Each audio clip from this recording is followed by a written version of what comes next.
Bonjour à tous, bienvenue dans l'édition de la mi-journée au sommaire. Bonne nouvelle pour les populations, le gouvernement ivoirien annonce qu'il n'y aura pas de paiement de taxes de douane pendant 3 mois sur l'importation du blé. Cette décision s'inscrit dans le cadre de la lutte contre la vie chère ainsi que son projet de loi de ratification. Et en football, Idriss Yacine Diallo prend fonction officiellement à la tête de la Fédération de football. La cérémonie de passation de charge a eu lieu hier, mercredi 4 mai 2022, au siège de l'institution dans la commune de Treichville, à Abidjan. Merci de suivre l'information sur RTI 2. Nous vous le disions en titre, le gouvernement ivoirien gèle sur une période de 3 mois à compter de ce mois de mai les droits de douane sur les importations de blé. La nouvelle a été donnée à l'issue du Conseil des ministres qui s'est tenu hier, mercredi 4 mai. Cette décision intervient dans un contexte de lutte contre la vie chère et ambitionne maintenir le prix du pain, cette denrée faite à base de blé très consommée en Côte d'Ivoire. Prévention et prise en charge des consommateurs de la drogue, c'est le sujet qui a réuni pendant 4 jours à Grand-Bassam les experts de la toxicomanie. Ces professionnels locaux ont partagé avec leurs pairs des Nations Unies les bonnes pratiques médicales de gestion de la toxicomanie. Plus de détails avec Georgette Sido-Fofana. En 2016, selon les Nations Unies, 250 millions de personnes dans le monde âgées de 15 à 64 ans ont consommé au moins une fois de la drogue. La Côte d'Ivoire, malheureusement, n'échappe pas à cette triste réalité qui prend de plus en plus de l'ampleur. Une situation qui a conduit les experts du secteur de la santé à se réunir à Grand-Bassam pour réfléchir sur un mécanisme de collecte de données fiables pour lutter efficacement contre ce fléau. Une activité importante qui se tient là actuellement, qui va permettre d'expliquer à tous les représentants des structures qui ont en gestion, donc les usagers de drogue, que collecter les données c'est bien, mais les transmettre à la tutelle est capital pour la prise de bonnes décisions. Parce qu'à l'absence de ces données, les décisions qui vont être prises vont être des décisions erronées, des décisions partielles qui ne vont pas adresser avec efficacité les vrais problèmes concernant les usagers de drogue. Acteurs des Nations Unies de la lutte contre la drogue et des crimes ont pris part également à ces journées de réflexion pour aider les participants à adopter des solutions préventives. Longtemps, ça a été difficile de pouvoir récolter les informations sur les usagers de drogue. Et avec cet atelier, je pense qu'on sera mieux outillé à la fin pour pouvoir mieux prendre en charge nos usagers de drogue. Les résultats de ces travaux de réflexion seront présentés à la tutelle pour ralentir l'avancée de la drogue dont les consommateurs sont de plus en plus jeunes. La lutte contre la pauvreté se poursuit partout en Côte d'Ivoire et le premier adjoint au maire de la commune d'Anoumaba, dans le département de Mbato, à l'est du pays, s'inscrit dans cette lancée. Il a fait des dons en vivres et non-vivres aux populations de cette localité. Nous Sangaré pour plus d'informations. Ce sont plus de 4 millions de francs CFA et une moto qui ont été offertes aux populations d'Alongo, localité située dans la commune d'Anoumaba, région du Moronou. Un don du premier adjoint au maire de la dite commune. Le donateur entend à travers cette action de solidarité faire de la lutte contre la pauvreté son cheval de bataille. Sans la force de nous tous, l'homme n'est rien. Une personne à elle toute seule ne peut rien faire pour le développement d'une commune, d'une sous-préfecture. C'est pour ça qu'on a besoin de la contribution de tous. Les bénéficiaires, heureux, n'ont pas manqué de traduire les gratitudes aux donateurs.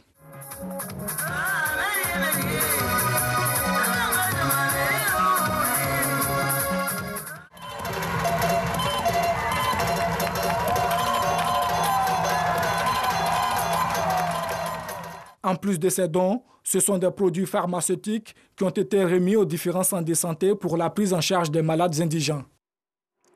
Un nouveau président à la tête de l'Union des ressortissants des États membres de la CEDEAO Côte d'Ivoire. L'investiture s'est tenue récemment au siège de la représentation permanente dans la commune de Cocody. Cette cérémonie a vu la présence de plusieurs pays membres de l'UREM CEDEAO Côte d'Ivoire, suivant le compte rendu d'Assita Sogodogo. Après une assemblée élective de l'Union des ressortissants des États membres de la CEDEAO, le samedi 10 avril 2022, au siège de l'UTOSI, Union des Togolais de Côte d'Ivoire, Sékou Kaba est élu président de l'Union des ressortissants des États membres de la CEDEAO Côte d'Ivoire par 11 présidents membres de l'UREM CEDEAO Côte d'Ivoire. Lors de son investiture au siège de la CEDEAO à Cocody, Sékou Kaba prend l'engagement de mener à bien sa mission. Nous allons travailler en commun pour faire bouger les choses et aller de l'avant. Parce que nous allons travailler sérieusement pour vraiment imprégner l'intégration africaine dès le départ ici en Côte d'Ivoire. Et ensuite, on va aller dans les autres pays.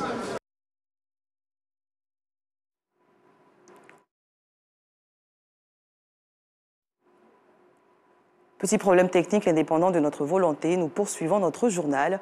Une note d'agriculture à présent. Les acteurs de la filière légumes et maraîchers évoquent à Yamoussoukro les conditions de la mise en place d'une organisation interprofessionnelle. Ces producteurs veulent ainsi redynamiser le secteur pour de meilleurs profits. Objectif, garantir la souveraineté et la sécurité alimentaire. Kader Sogodogo. La filière légumes et maraîchers représente environ 1 million de tonnes en Côte d'Ivoire. Le chiffre d'affaires représente des centaines de milliards de francs CFA. Des chiffres impressionnants et pourtant, une meilleure organisation du secteur pourrait donner des volumes à ces chiffres.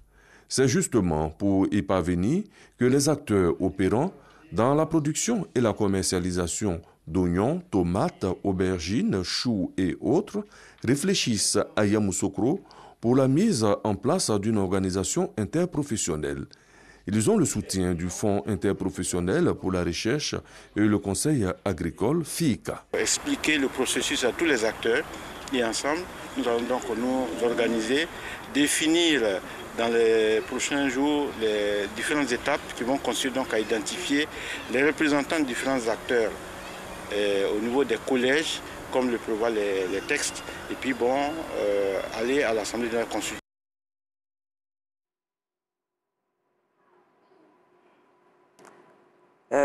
Problème technique encore, nous reviendrons sur ce sujet dans notre prochaine édition. Détecter des doués, c'est l'équation à résoudre par le KITA, un concours de quotient intellectuel et de talent artistique. Sa 3e édition a été lancée le vendredi dernier à Abidjan en présence de personnalités de la culture et des médias. Anicette Conan-Blessing, Georgette Ido Fofana. Le KITA, quotient intellectuel et talent artistique d'Abidjan, met en compétition plusieurs étudiants dans les disciplines comme le génie en herbe, l'art oratoire, le défilé traditionnel, la danse traditionnelle et le concours culinaire. Cette initiative vise à valoriser l'intellect et le talent artistique en milieu universitaire. Nos enfants, ils ont tellement de talent et on se dit, bon, pourquoi pas les vendre? Voilà, ces talents-là sont là. Et on veut qu'ils soient ensemble, rassemblés, pour vendre encore plus la Côte d'Ivoire à l'extérieur. Parce que à travers toutes ces initiatives et l'émergence du président Alassane Ouattara, aujourd'hui, on se dit qu'il faut que nos enfants, c'est l'avenir de demain. Il y a des étudiants qui ont réussi à montrer trait pour trait, je dis bien trait pour trait, comment la maman au village arrive à cuisiner, qui a réussi à interpréter chaque geste, chaque mouvement que la maman elle effectuait. Cela voudrait dire que c'est symbolique. Elle a enregistré d'ailleurs la participation de plusieurs acteurs du milieu artistique. Occasion pour le commissaire général du KITA d'appeler à l'implication de tous. Pour dire merci encore à ce beau pays-là, la Côte d'Ivoire. Par essence, on dit puisque nous avons ramené la liberté, notre devoir est d'être un modèle de l'espérance promise à l'humanité. Je salue tous ces modèles qui sont là. Pour que nos étudiants aient des modèles réels, basés sur la réalité des artistes qui travaillent chez eux, des artistes qui montrent que c'est par le travail qu'on peut réussir. Je suis avec le ministère du Tourisme qui a décidé de parrainer l'événement et aussi le ministère de l'Enseignement supérieur qui m'a dit qu'ils vont venir. On aimerait qu'ils soient là parce que tout ça c'est pour la Côte d'Ivoire qu'on le fait. On veut vendre la Côte d'Ivoire. Cette 3e édition du KITA, qui aura lieu le samedi 7 mai, sera encore l'occasion de démontrer le brassage culturel des peuples de Côte d'Ivoire. Yacine Idriss Diallo, président élu à la tête de la Fédération ivoirienne de football, a pris possession ce mercredi de la Maison de Verre. La passation de charge a eu lieu avec la présidente du comité de normalisation. C'était à Trècheville, au siège de la FIF, Jean-Sylvain Ressot, pour plus d'informations. Par ces remises symboliques des dossiers et clés du football ivoirien, le nouveau président de la Fédération ivoirienne de football, Idriss Yacine Diallo, vient de prendre officiellement possession de la Maison de Verre. Conscient de l'immensité de la tâche qui l'attend, Idriss Yacine Diallo indique vouloir relever le défi avec l'implication de tous les acteurs du football ivoirien. Il s'agit du football de notre nation. Nous devons nous mettre à son service. Moi, je ne suis aujourd'hui le président, mais je ne suis qu'un humble serviteur de ce football. Je n'ai pas d'autres prétentions. Rassemblons-nous donc ensemble pour développer le football ivoirien. Je prie Allah subhanahu wa ta'ala qu'il nous protège, nous guide, nous éclaire et nous permette d'être à la hauteur de la mission qui nous a été confiée. Le 13e président de la FIF a profité de la cérémonie pour nommer Armand Gourou, Salif Bictogo et Youssou Diabaté, respectivement, au poste de directeur exécutif de la FIF, président de la Ligue professionnelle et Ligue amateur. Quelques minutes après, Idriss Yacine Diallo et son comité exécutif ont participé à leur première réunion dans la salle de conférence de la FIF, réunion à l'issue de laquelle d'importantes décisions ont été prises, notamment l'appel à candidature pour le poste de sélectionneur des éléphants. Cyril Domoro et Salif Bictogo, eux, sont nommés conseillers du nouveau président. Nous revenons sur cette information. Un nouveau président à la tête de l'Union des ressortissants des États membres de la CEDEAO Côte d'Ivoire. L'investiture s'est tenue récemment au siège de la représentation permanente dans la commune de Cocody. Cette cérémonie a vu la présence de plusieurs pays membres de l'UREM, CEDEAO Côte d'Ivoire. En agriculture, nous le disions, les acteurs de la filière légumes et maraîchers évoquent à Yamoussoukro les conditions de la mise en place d'une organisation interprofessionnelle. Ces producteurs veulent ainsi redynamiser le secteur pour de meilleurs profits. Objectif, garantir la souveraineté et la sécurité alimentaire. Et au Mali, pour terminer, les autorités du pays obtiennent le soutien du Togo. Une importante délégation malienne, conduite par le ministre malien des Affaires étrangères, Abdoulaye Diop, a achevé hier une visite de travail de 2 jours à Lomé. Les dirigeants togolais, avec à leur tête, le président Faure Gnassingbé, acceptent d'assurer la médiation entre Bamako et la CEDEAO d'une part, et avec la communauté internationale d'autre part. Ce journal retrouver Alassane Drabo ce soir dans la grande édition à 19h30.